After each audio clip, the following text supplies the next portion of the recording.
એકવાર લંડનના એક જ્હોન નામના એક સામાન્ય સ્કૂલમાં ક્લાર્ક તરીકે કાર્ય કરતા માણસને વિચાર આવ્યો કે મારે મારા પરિવાર સાથે સ્ટીમરમાં ફરવા જવું છે.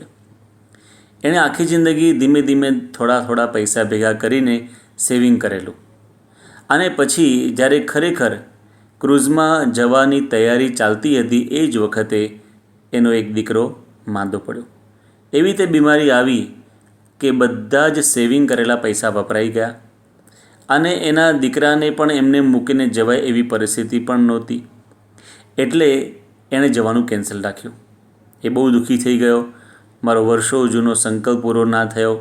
એના દીકરાને જેમ તેમ બોલ્યો કે તું અત્યારે જ માંદો પડ્યો, અને ખૂબ જ દુઃખી થઈને પોતે બેઠો હતો. પરંતુ થોડા દિવસ પછી એને સમાચાર મળ્યા કે જે સ્ટીમરમાં એ જવાનો હતો એ સ્ટીમર હતી વિશ્વ પ્રસિદ્ધ ટાઇટેનિક સ્ટીમર, જે આઇસબર્ગ સાથે અથડાતા મોટાભાગના માણસો મૃત્યુ પામેલા. ત્યારે એને સમજાયું કે હું ના ગયો એમાં મારું સારું થયું. એટલે દીકરા પાસે આવીને માફી માંગે છે કે હું તને જેમ તેમ બોલ્યો, પણ આમાં તો આપણા બધાની રક્ષા થઈ.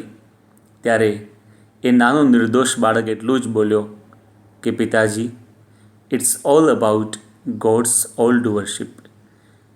આમાં તો કંઈક ભગવાનનું કર્તૃત્વ જ છે.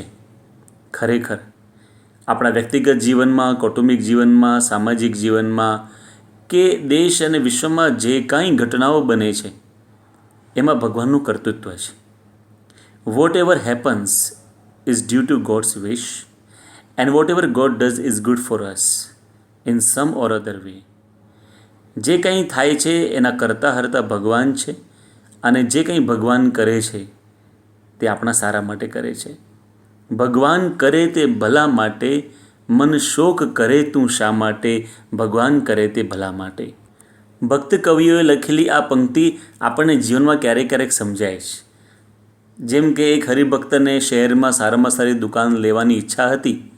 એની પાસે પૈસા હતા, તક હતી, બધું જ હતું.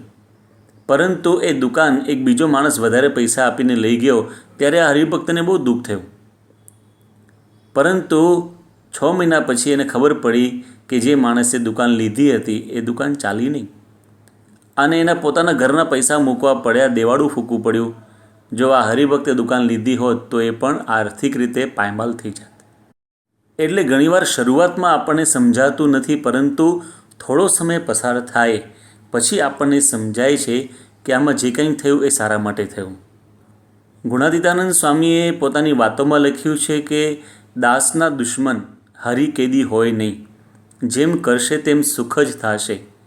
એટલે ભગવાન કોઈના દુશ્મન નથી. જે કંઈ સંજોગો સર્જાય છે એનું પરિણામ અંતે સારું આવે છે. અને આ રોગચાળો કંઈ પહેલીવાર રોગચાળો આવ્યો નથી. આના પહેલાં પણ આપણા દેશમાં અને સમગ્ર વિશ્વમાં અનેક પ્રકારના રોગચાળાઓ આવેલા હતા, જેમાં લાખોની કરોડો માણસો મર્યા હતા.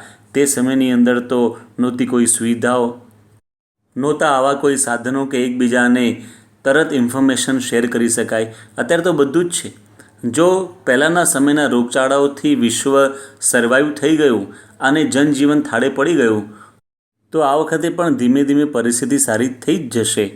કારણ કે ભગવાન કેવા છે? કરતા હરતા ભરતા ધરતા સરખા કરતા સર્વને. કરતા હરતા ભરતા ધરતા સરખા કરતા સર્વને, તે ભક્ત આનંદ પામે જે જાણે અમર મને. વિશ્વવંદનીય સંત વિભૂતિ પ્રમુખ સ્વામી મહારાજ 162 કરતાં પણ વધારે આધ્યાત્મિક અને સામાજિક પ્રવૃત્તિઓનું વહન કરતા, છતાં પણ તેઓ અખંડ આનંદમાં રહેતા. કોઈ દિવસ તેઓને ઉદ્વેગ આવતો નહીં. એનું કારણ શું હતું? કારણ કે તેઓ સદૈવ એવું જ માનતા કે કરતા હરતા ભગવાન છે, અને જે કંઈ કરે છે તે સારા માટે કરે છે. આજે BAPS સંસ્થાના વર્તમાન ગુરુ મહંત સ્વામી મહારાજને આપણે જોઈએ છીએ. He is always calm, cool and composed.